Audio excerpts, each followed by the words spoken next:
Was there an Adam? Was there an Eve? Or did we evolve from what we conceived?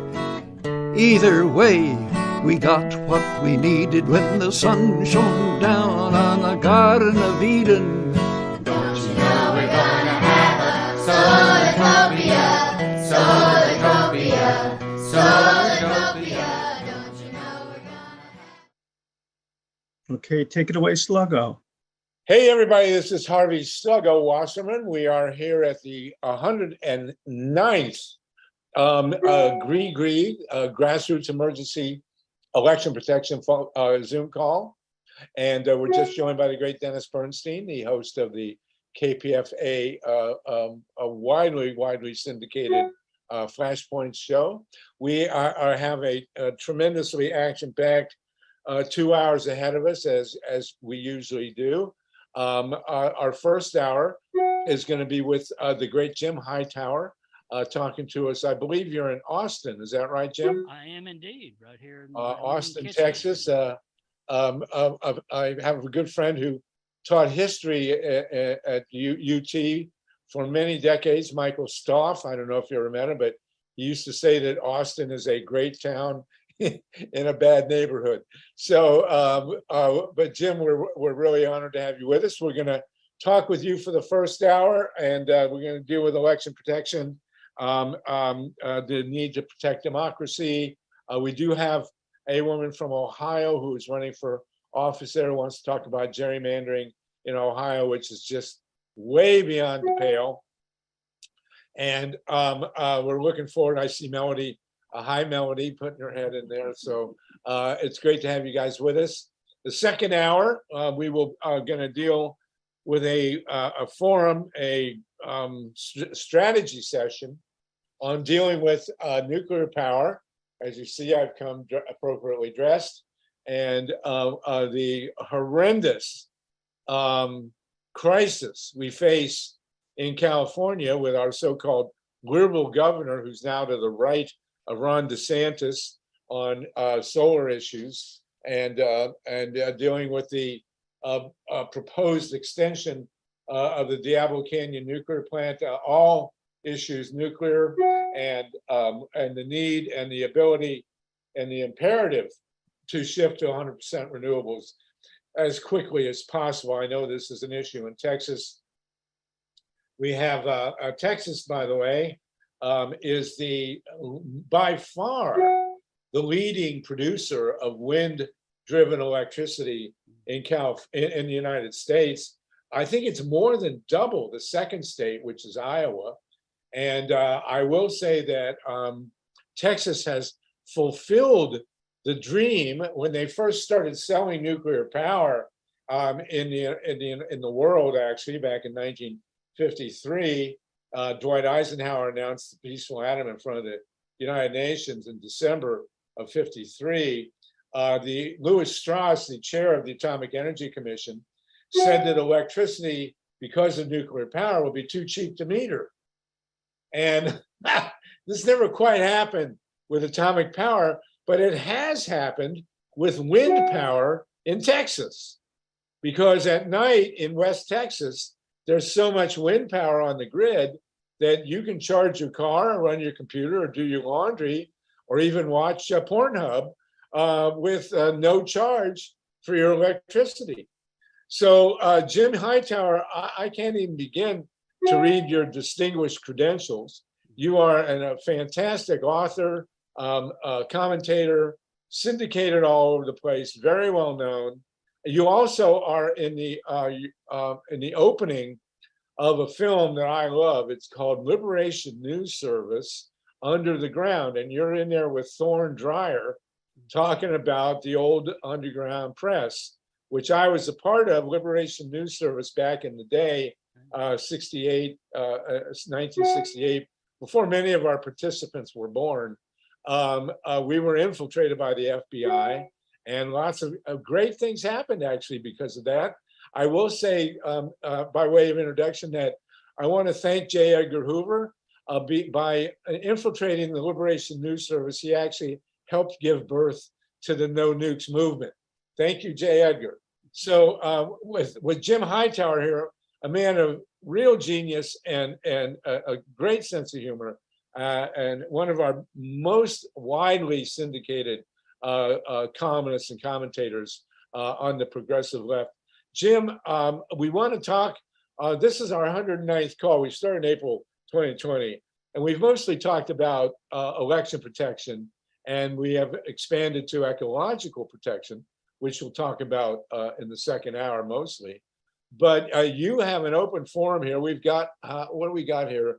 118 people. And you are in the heart of Texas. One thing you might want to open about, we talk a lot about Texas, and we're desperate to get grassroots organizing institutionalized in Texas.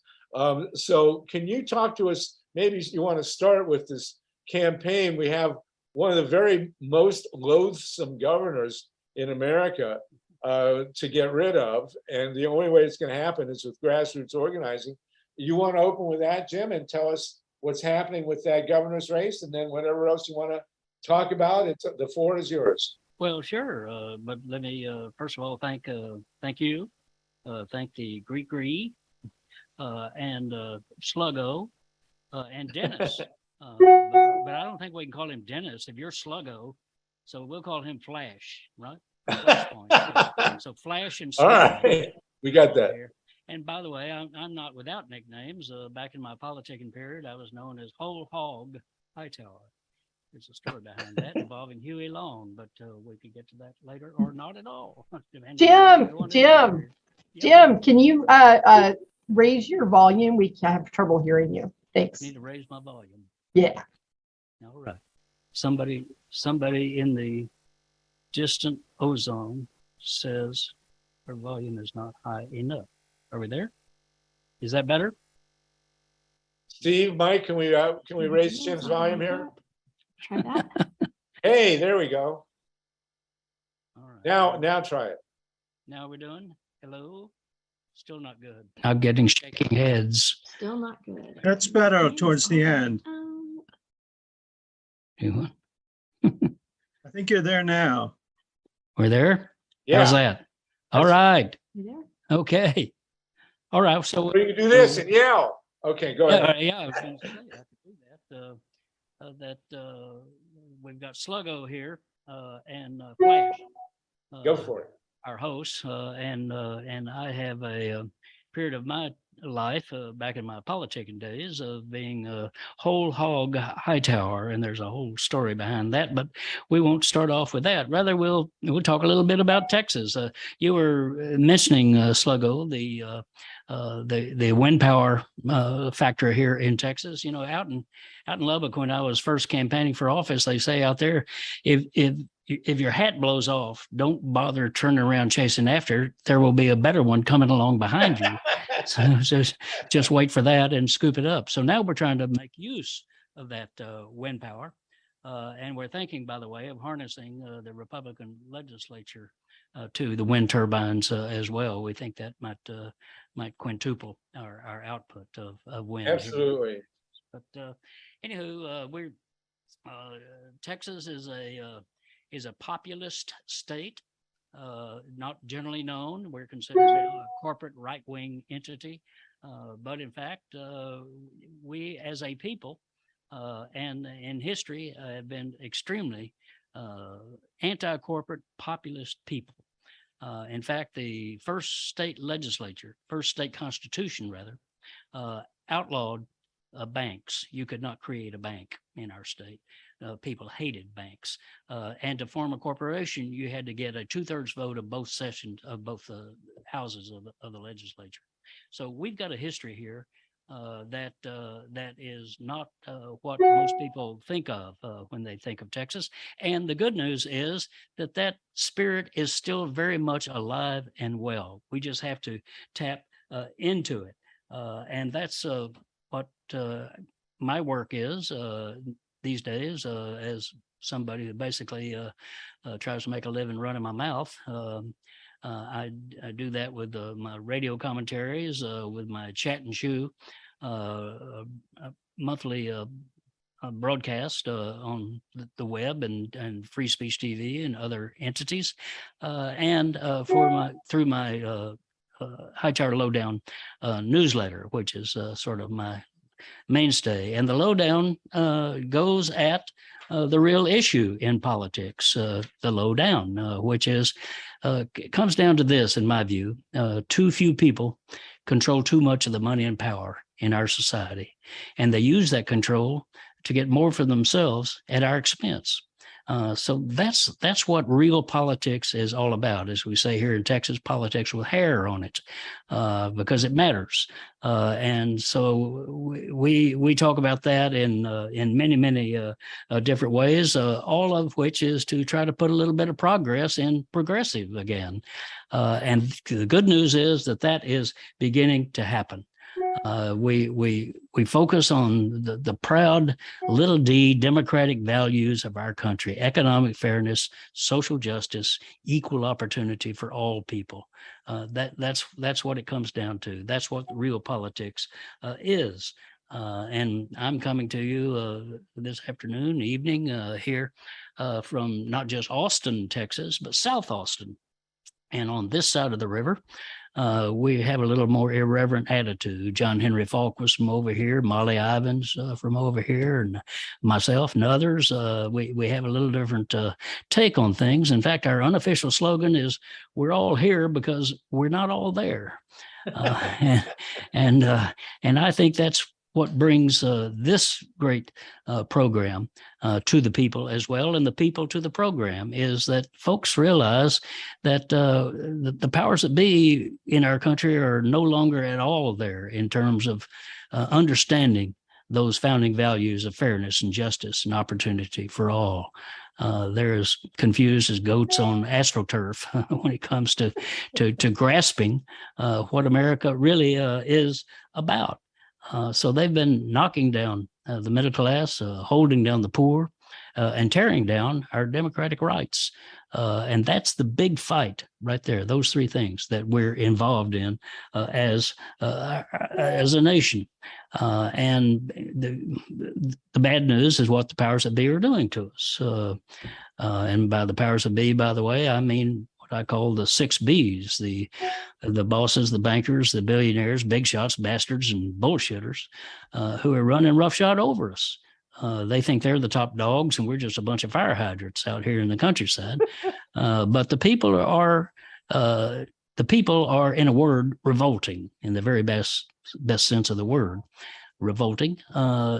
But all across the country, you don't hear so much about it at a national level, but at a local level, at a district level, even at a state level, in many cases, progress is on the move because folks are on the move, and that's where progress comes from.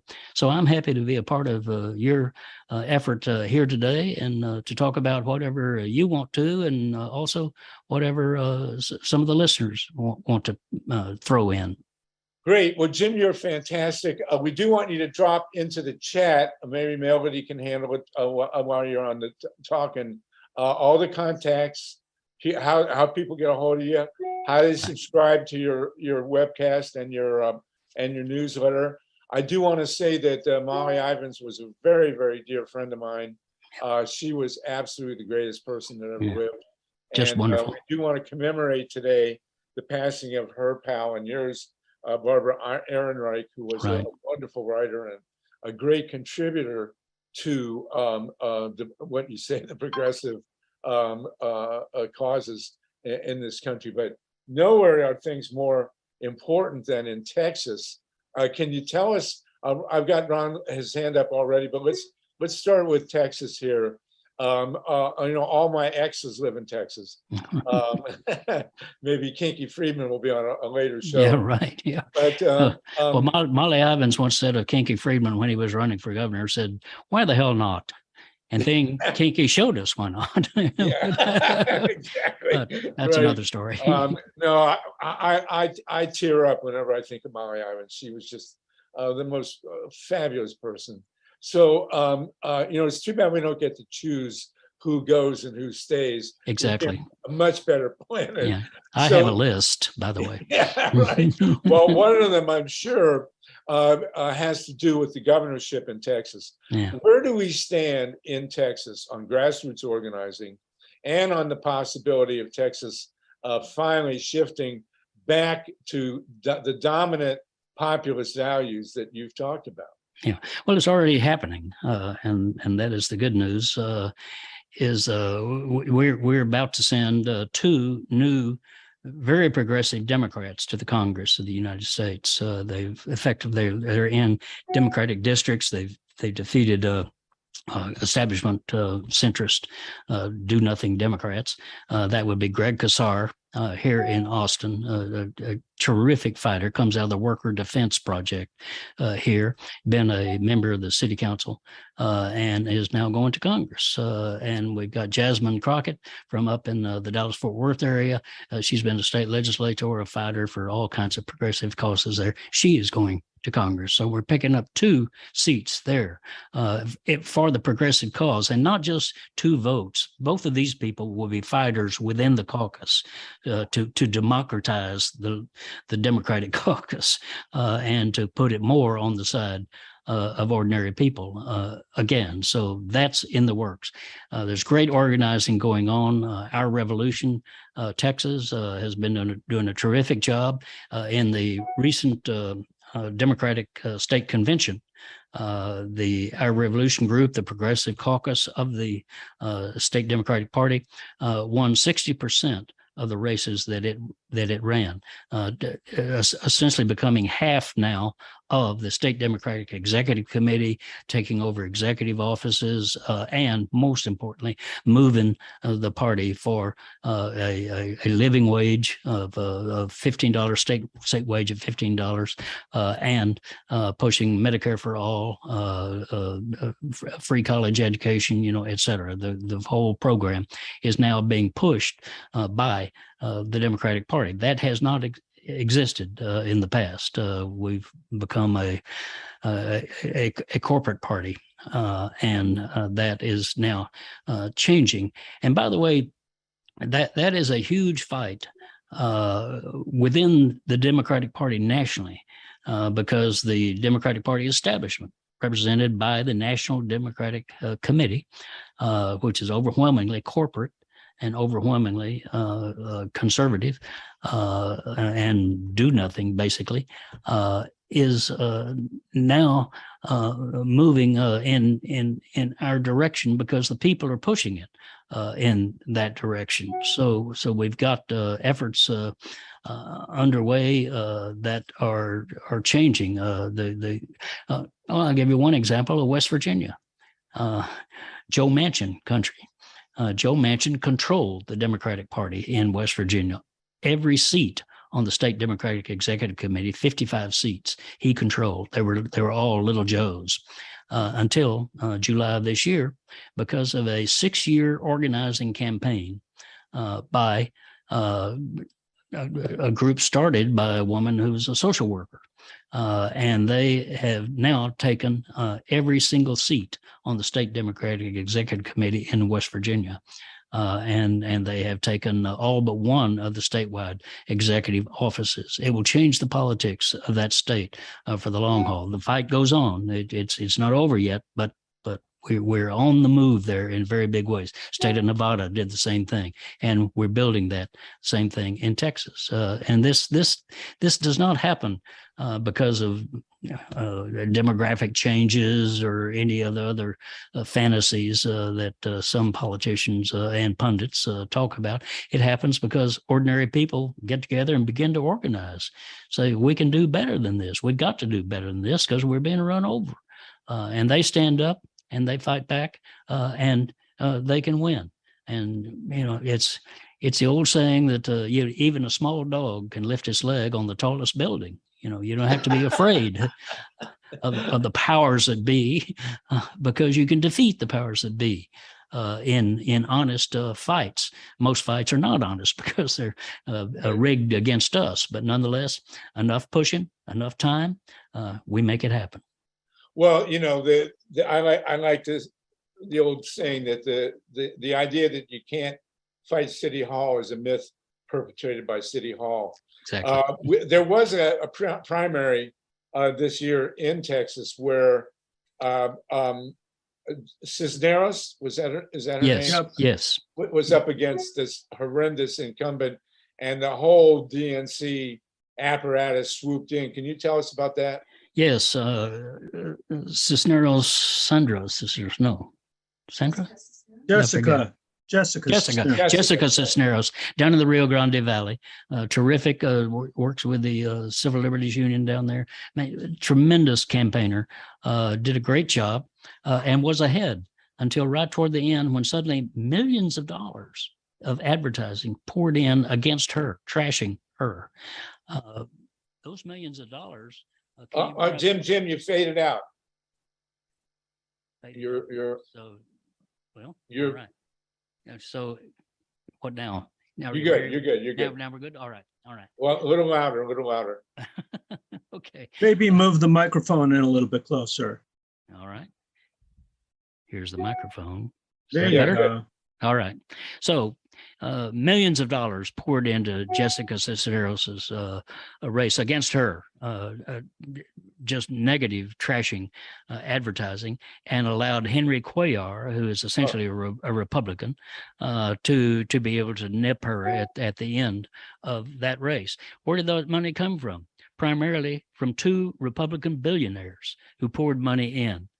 Including through AIPAC, the American Israel Committee, that has gone after progressive Democratic candidates in Democratic primaries all across the country. Nina Turner in Ohio, for example, and others.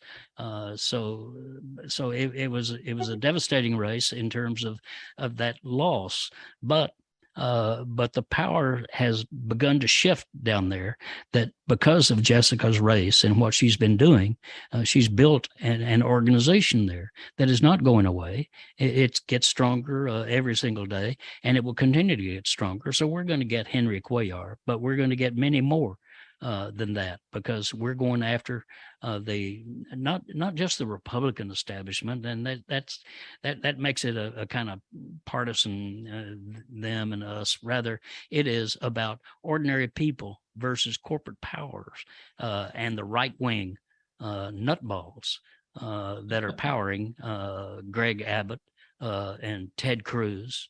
You know, there's a saying here in Texas, or a question here in Texas, why do people take such an instant dislike to Ted Cruz? And the answer is because it saves time. So we're going after the whole bunch of them and beginning to gain. And by the way, on some issues like public education, even Republicans from the rural areas of our state oppose the privatization of our schools, which Greg Abbott is pushing hard. He won't win it because the Republicans will not do it, because in those rural counties out there, which the Democrats have given up too soon, too early, and too extensively, we can win those counties because school districts are the major economic engine in most of those rural counties now. And Republican legislators know that. So they vote against the privatization of our school system here in Texas, thwarting the right-wing ideologues and the corporate interests that are trying to buy that and take it away from us. Unbelievable. I've got a great commentator that wants to ask you a question, Jim. His name is Ron Leonard. He's got his hand up. Ron Leonard is in New York. He's one of the great experts and actually one of the founders of the solar power industry in America.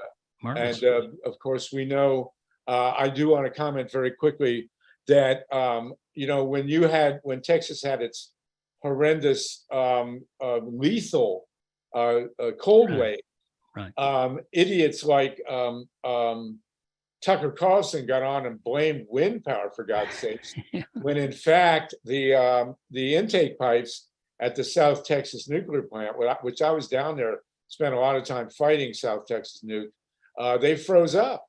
Yeah. And it was a really major power loss and also extremely dangerous. I do want to insert here real quickly, the second hour, we will be discussing nuclear issues. And the good news today is that all 6 reactors at Zaporizhia in Ukraine are shut. Thank goodness for that. But we'll see what happens. So Ron Leonard, meet Jim Hightower, and Ron, as I say, is one of the leading experts on solar. Go ahead, Ron. So Jim, I just got chills on my arm because you're positive that we can win. And, you know, Harvey just mentioned that, you know, you can't fight City Hall. I'm an example of you can fight City Hall. If you look at reservoir.org, I fought New York City over the Clean Water Act and won. There you go. Who knew? There you go. Who knew? Wonderful. Exactly. And I would like to discuss the big picture item. And the big picture item that's in the chat is that we just found out that 20 million Americans are likely unable to pay their utility bill. And of those 20 million Americans, 3 million Americans are likely to have their electricity shut off by the end of the year because they can't afford the bills. Now, Texas, like New York, has this weird grid. It's surrounded by the borders of Texas, and same for New York ISO.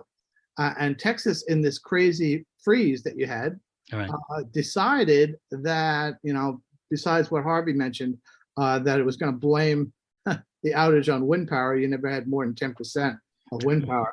That they were going to charge people a lot, and the lot was $9 a kilowatt hour. $9. Yeah. No problem. No problem. They decided to reform and limit the amount of charge to only $5. There you go. Instead of 10 cents. So Yeah. I'm wondering, do you think people are really pissed off enough to ask for fundamental reform in these industries, not only from the point of view of what's in it for me, you know, you're killing my house and I have to work at home under COVID, but really it's the right thing to do. You can't continue to buy natural gas and expect the price to be flat. Yeah. Well, yes, I do think people can do it and are doing it. Again, at a city level, at a local level, cities are making this transition in a lot of different ways. So they're making a lot of progressive actions at a city level, which is why Greg Abbott and Ron DeSantis in Florida and other right-wing governors turn out to be the ban nannies. You know, they want to come in and prevent local governments from taking action that would take money from their fossil fuel donors. In the case of the deep freeze that you're talking about that we had here in Texas, I had to leave my house because not only did we lose heat, we lost power, and everything froze up. I was able to scramble and find a hotel room. Then it went down. So it was a wild time, and more than 700 people died because of that. But Greg Abbott refused to, and the Republican legislature refused to compel the utilities, and the gas industry itself, natural gas industry, to weatherize their facilities. That's why we had the crash. One gas utility operator made $4 billion during those few days in the winter of 2021. He then gave $1 million check to Greg Abbott in appreciation for it. That's a pretty good payoff, you know, $1 million and you get $4 billion back. That's what the industry got, $4 billion. So people are onto that, and yes, the people are ready to rally. We've got to have politicians like Greg Casar and like Jessica Cisneros and some others who are willing to stand up. Beto O'Rourke, for example, and name the names of who's profiteering off of this and who's dying as a result. I'll tell you just a quick story of that I found that helped shape me when I first ran for office here in Texas in the 1980 election, running for an office called Railroad Commission, which regulates oil and gas in our state. Very little to do with railroads, but a whole lot to do with energy. And I was campaigning around, and you know, conventional wisdom was, of course, I couldn't win because I was far too progressive. Texas was conservative. So I went to Tyler, Texas, over in East Texas, sort of the old deep South capital of our state, and was going to the courthouse to meet with various officials there and their staffs. And my escort, a lawyer from Tyler, said, all right, we're going to go up and see this old district judge. Now, he's up on the 5th floor of the courthouse, but he's very conservative, so don't dump your whole load on him. So I go up, and he's got his feet propped up on the desk and his hat back, and he's listening to my little pitch and kind of rolling it. Wasn't rolling his eye, wasn't making any expression at all, really. So I said, well, Judge, I'm running against the gas utilities because gas prices were completely out of whack then. They are now too, but they were then. And so I said, so in conclusion, I said, so Judge, it seems to me they're not being entirely fair to us consumers. And his feet slipped off the desk and hit the floor, and he leaned into me and looked me right in the eye and said, oh, hell, even that was too much for him. And he said, Hightower, in your private moments, wouldn't you say they're fucking us?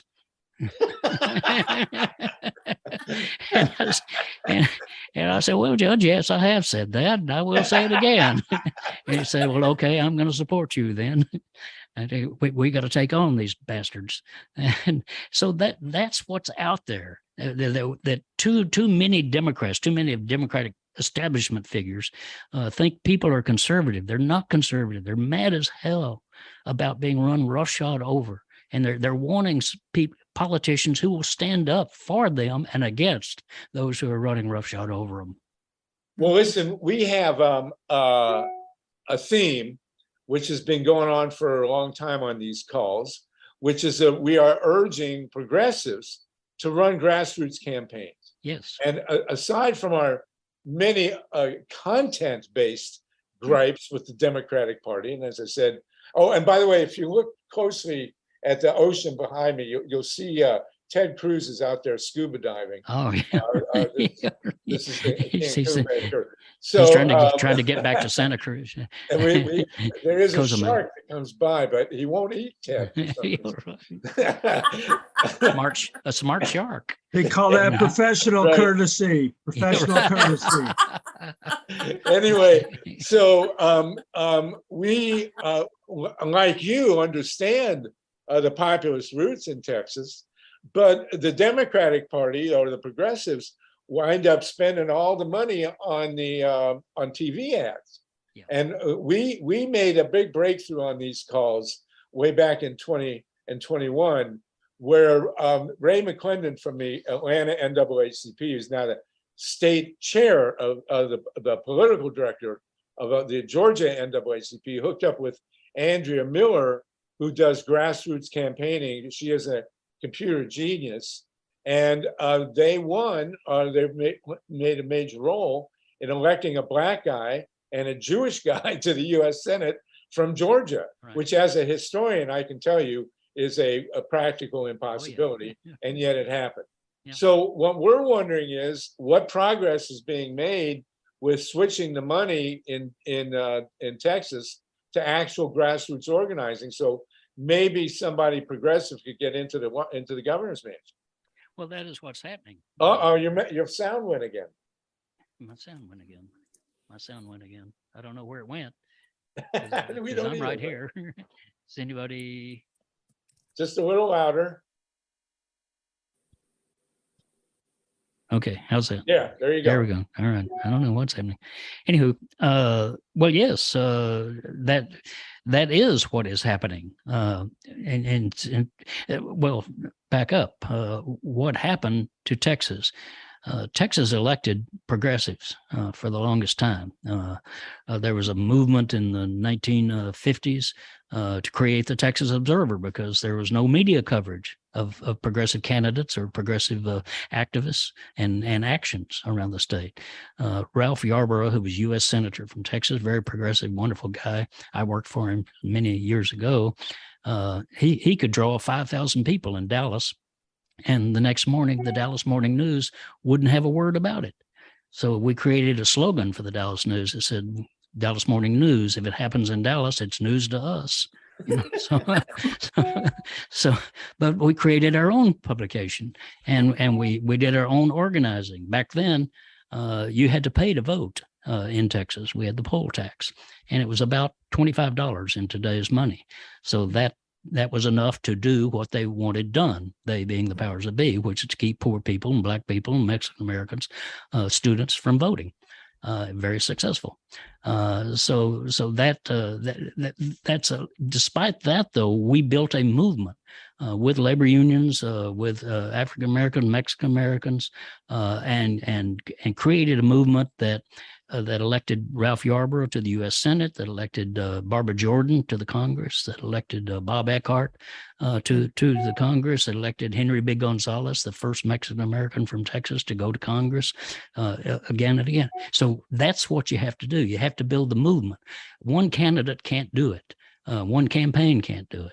You've got to build that movement, and it takes several cycles to make it happen. But that is what's happening, and we're now beginning to see the fruit of that here in Texas with Greg Casar and Jessica Cisneros and others coming along. Others who came very close this time didn't quite make it, but they've built. Even in losing, you build a network, and you build a possibility and some faith that somebody's standing up and saying something that makes other people think, well, maybe it is worth voting. Maybe I should get involved and make something happen. So that it's just a building process. There's nothing magic about democracy. It is doing the work of democracy, basically, and that is underway here in Texas. And Beto O'Rourke has been a major force in this because he does not take corporate money.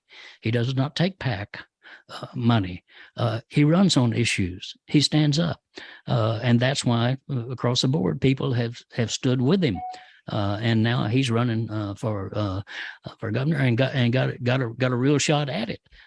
He's coming close already to Greg and to Greg Abbott, the current Republican incumbent, and Abbott's nonsense of attacking immigrants.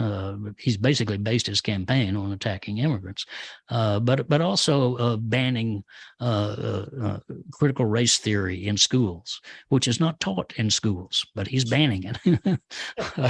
I mean, all this kind of absurdity, and he's spent billions of dollars arming, militarizing the border of Texas, which people do not support. And so now there's a group called Mothers Against Abbott. It's spreading across all kinds of lines. So they're just so impossibly kooky that they give us a chance. But most importantly, we've got grassroots candidates, and O'Rourke has shown an ability to raise money on the level that Bernie Sanders did by getting $5 checks. That's a huge reform right there. Yeah, that's a big deal. I mean, I think, if you know anything about American history, the whole state of Texas is an immigrant. Yes. Hello. It was part of Mexico. Yeah. The whole thing, James K. Polk just moved in the whole state. So yeah, we were the immigrants. Yeah, right. So listen, Jim, we have a wonderful woman from Ohio. She's running for the state wedge. And then after that, All right. I want to bring in Dennis Bernstein, the host of the Flashpoints. He wants you on. I do want to say I'm going to send you my People's Spiral of U.S. History. I'd love for you to take a look at it. Mm-hmm. I think you'll like it. I'll send you an email copy. And I talked to Melody as well as the hard copy later by mail. Melody, we talked to you. You want to send me a letter, I'll send to PRN. This whole show is rebroadcast at the Progressive Radio Network on Thursday at 5 p.m. So we do have to watch the 4-letter words. We can say heck and darn. And also, if you want to curse in Yiddish, we welcome that as well. So you can just go strip away however you want. So, but Nancy Larson is running for the state legislature in Ohio. And we have, I spent many years in Columbus, and we have a major gerrymandering situation in Ohio that Nancy's going to talk to you about. And then we'll go Wonderful. to interesting. So Nancy, go ahead, please. Yeah. Hey, thanks. One of my all-time favorite book titles is There's Nothing in the Middle of the Road But Yellow Stripes and Dead Armadillos. That's Right. just incredible. I'm a social worker too, so hearing that reference to the social worker was cool. I done this work for about 40 years, and in 2016 said, okay, enough of this. I need to go up against the legislator who was responsible for our 6-week abortion ban bill. And that was in a very heavily Republican slanted district, so I did not win, but also agree with you, the network that I've put together because of that run, women tend to do it first and drop out if they're not successful. And we need to stay in there and run a second, third, and a fourth time. And it's just so much better for me to have that network and some experience under my belt. But what's going on in Ohio is the worst, I think, in the nation. This legislature decided to just totally go for the gold and up their gerrymandering when they had the redistricting to do. They already had a supermajority, even though the raw votes in Ohio is 54% Republican, 46% Dem. And that was how the maps were supposed to be drawn. Right. Their first map that they did resulted with them having like 70% of the would have gone to the Republicans. They sent it to the Ohio Supreme Court. It got thrown out 5 times. It has been thrown out by the Ohio Supreme Court, which has a Republican majority.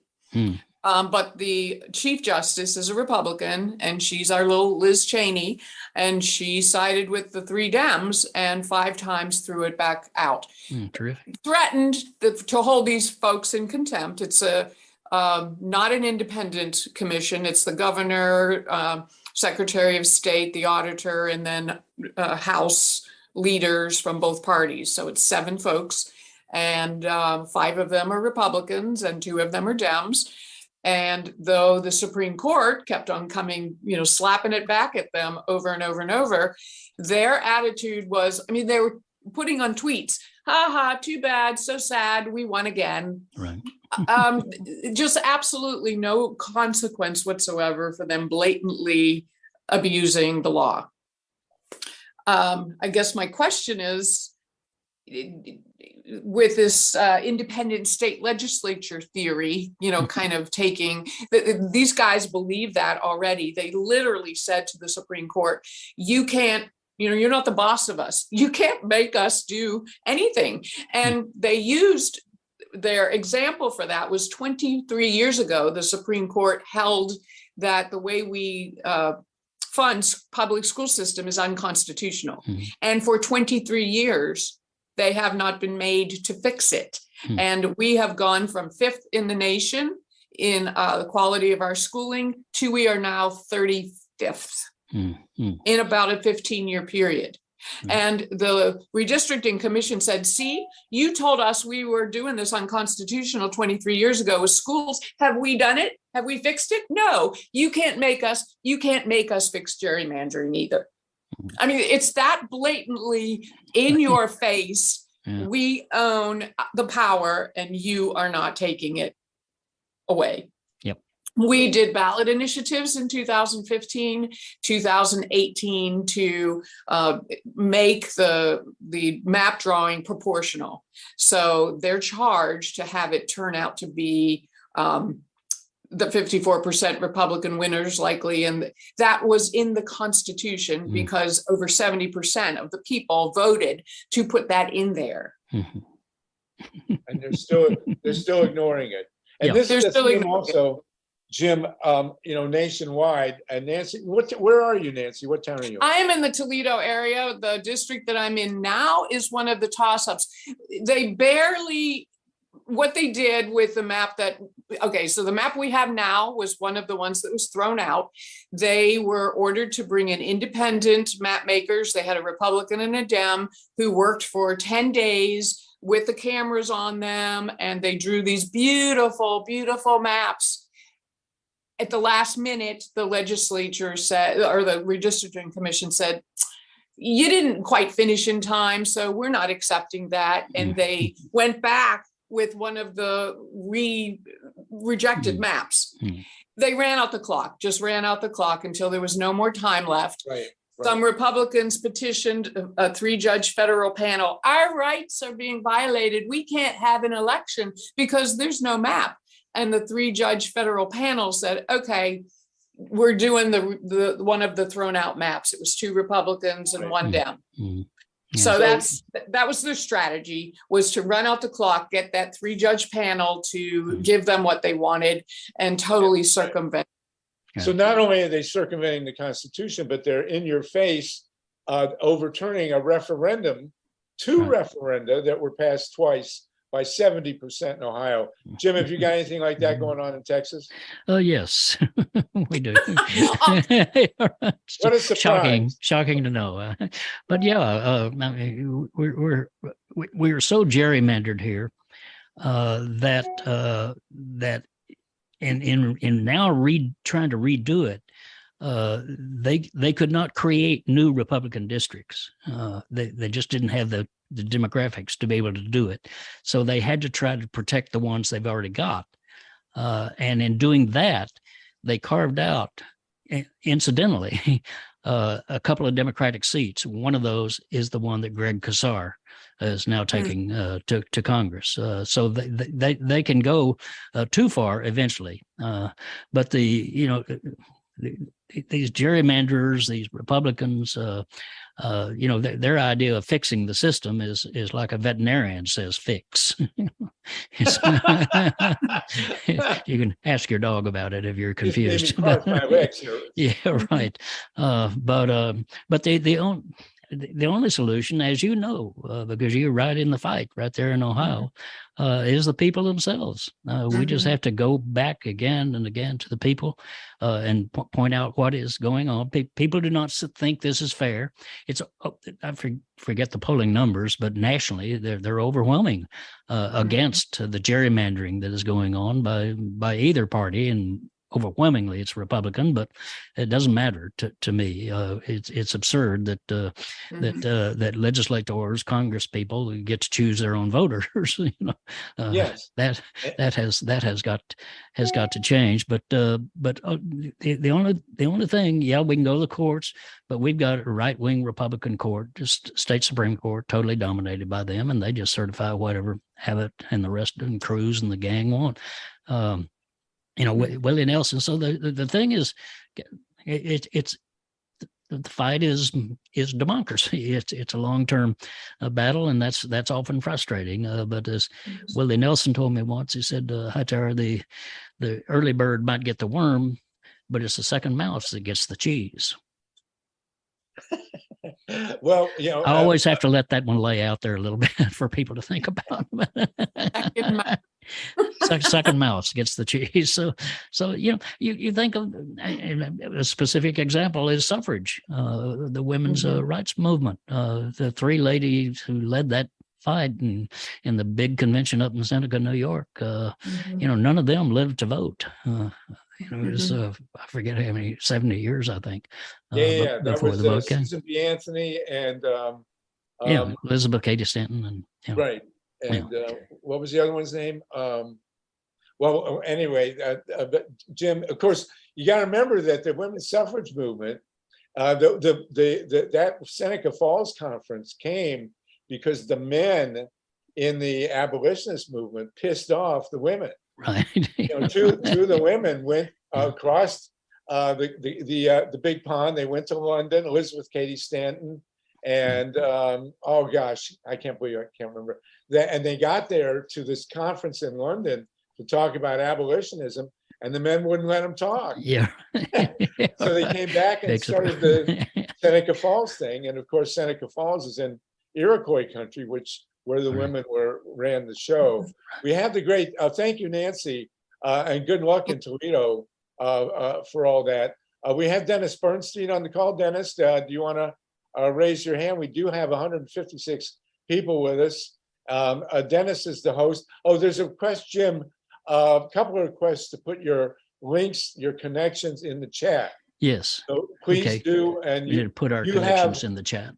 yeah, can you Yeah, do the that? Hightower Lowdown. Yeah, we'll do it. It's the hightowerlowdown.org. And that's also how you get, that's the newsletter, but it's also how you get to the Chat and Chew Yes, too. broadcast that And we I just do say, I'm going to send on your every Monday. recommendation letter to Progressive Radio Network. This will be on PRN on Thursday, but you should have a regular slot there. And we Yeah. also want to talk to you about Pacifica maybe coming on. Well, you are Yeah. on KPFA, is that Yes, right? right. So Yes. here is your fellow guy, All Dennis right. Bernstein, in the Bay Area. Dennis has the great show Flashpoints. Right. Dennis, can you raise your voice I think here? I'm on. Can you hear me Yes, okay? you're good. So Dennis, meet Great. Jim, meet Dennis. Go ahead. Hi, Jim. Well, what Hey. a pleasure. It is such a pleasure to have you on and to Thank hear you talk about some of these key issues. Really appreciate it. Thanks to all of the folks who put this together. Really appreciate it. Jim, can I get you to, I just want to get you sort of sweeping comments on two key things that have come up that become defining issues of our time. One is Texas and Uvalde. And I just can't get that out of my mind and my heart. I know, I mean, there are so many armed Border Patrol besides all the different police forces. Right. And, you know, we know there were what, 370 people there and cops there, and they waited 77 minutes. And now they're going to blame the local police chief. I'm sure he didn't do a great thing there. But it's just amazing what happened there. Could you reflect on that? And also just generally after that, where you think we are in terms of, are we going to hold on to this democracy, or are the white supremacists going to win? They seem to get, they've been doing a lot better than in the past in terms of seizing power. Yeah, Uvalde is just an obvious horror story, and a result of stupid gun laws, militarization of our society, and an ethic that's promoted by right-wing interests that suggests it's okay, whether you're 17 years old or 70 years old, to pick up a gun and assert yourself.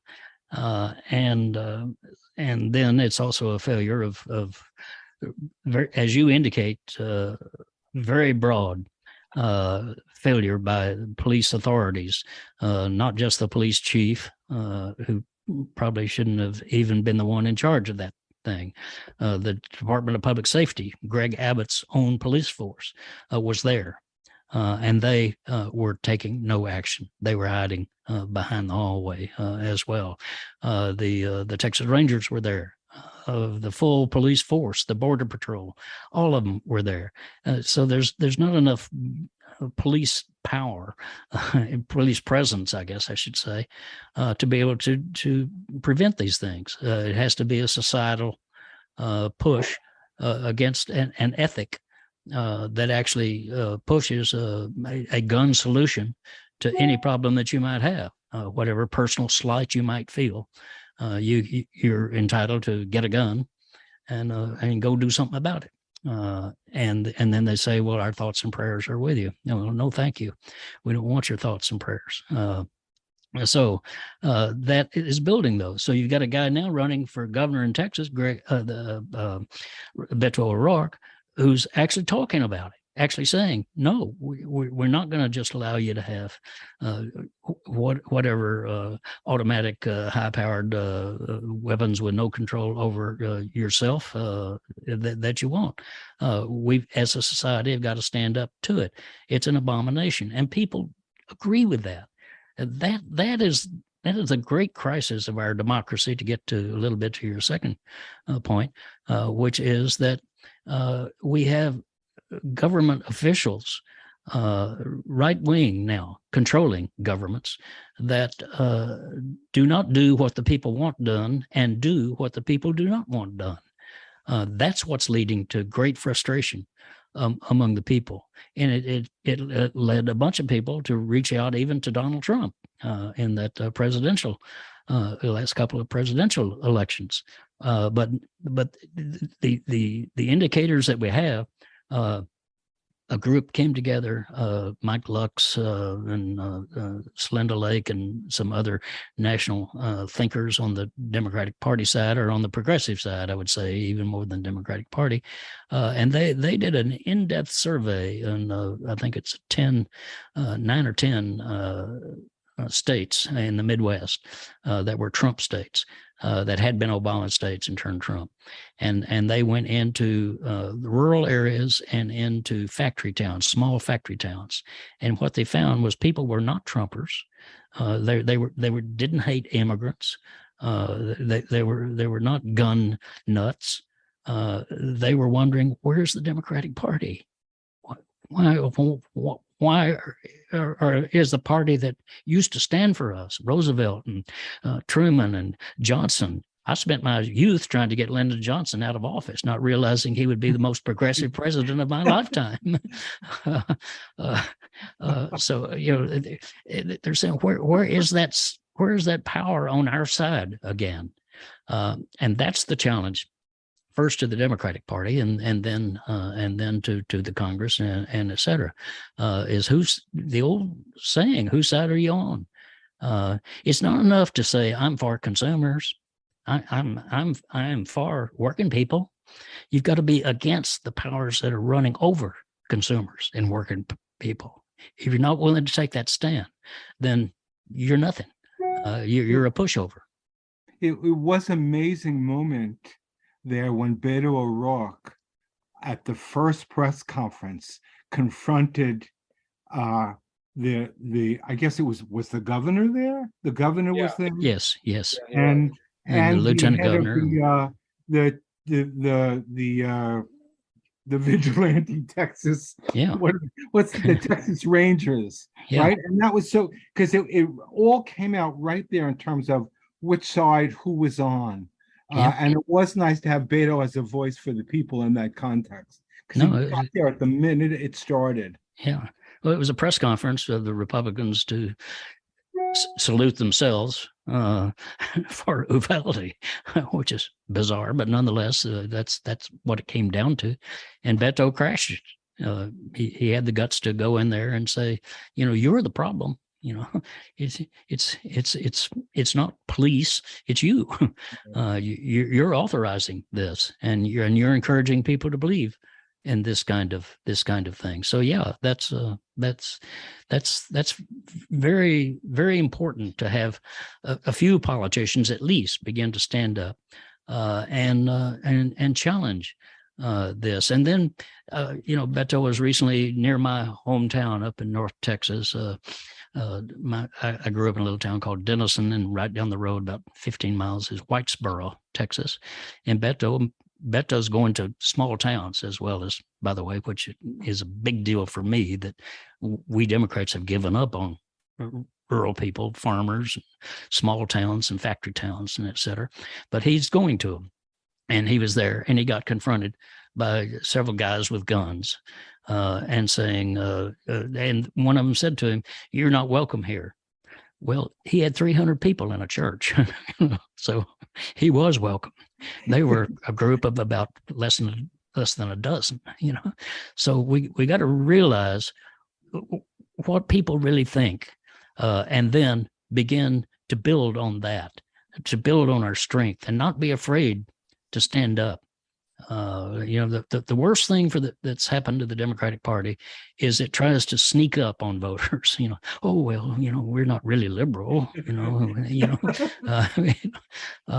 you know, and then they try to nominate people who are corporate Democrats, which is the exact opposite of what people want from Democrats. If you want a corporate member of Congress or whatever office, go to the Republican Party. That's what they are, you know. But there's got to be one party, you know. As I've said before, some people say we need a second party, we need a third party. I wish we had a second one that will stand up for those progressive values of economic fairness, social justice, and equal opportunity for all people. Well, I gotta say, and Dennis, you're gonna connect with Jim and get him on your show. I hope, Dennis, I've been on Flashpoints. I'd love to get him on as soon as possible. Dennis, He's got a great show. I know his show very well. Yeah, well, Dennis is great. He's had us I don't on. know, Jim, are you doing anything at 5 o'clock Pacific time today? Yeah. I hope I have a beer in my hand. Well, you can have a beer in one hand and a microphone in the other. There you go. I do want to say that, it's the corporate Democrats that have really driven this country off the road. I wrote a history of the United States, which I'll send you. And I have to say that I wrote it from the indigenous to the present. And the hardest time to write about was Clinton. He was such a miserable president. Yeah. And such a miserable guy. And, didn't have the grace or that what we call the seichel to get out of office. I mean, come on, man. He was just terrible. Listen, what we're going to do here, Jim, we're going to take a very brief break. I want to thank you for being on. We will keep you on as long as you want. I have Connie Klein wants to ask you a question, but let me just wrap up here and then we're going to restart the recording. This has been the first hour of the Grassroots Emergency Election Protection Coalition, call number 109. We have been with the great Jim Hightower talking to us from Austin, Texas, a great town in a bad neighborhood. And we have welcomed him onto the Progressive Radio Network. This will be airing at Thursday, 5 p.m. I want to thank my great engineers, Mike Hirsch and Steve Caruso, Wendy Liederman, and so many others, Joel Siegel, who've been involved with the call, Dennis Bernstein, of course, a great mainstay. We have 145 people with us. We're going to sign off on this recording for PRN, and then we're going to resume recording a separate session on nuclear power, nuclear issues. Connie Klein is going to ask you about that, Jim. And you are free to leave us whenever you need. But thank you so much for being with us. Thank you. My pleasure. See you all next week at PRN. Was there an Adam? Was there an Eve?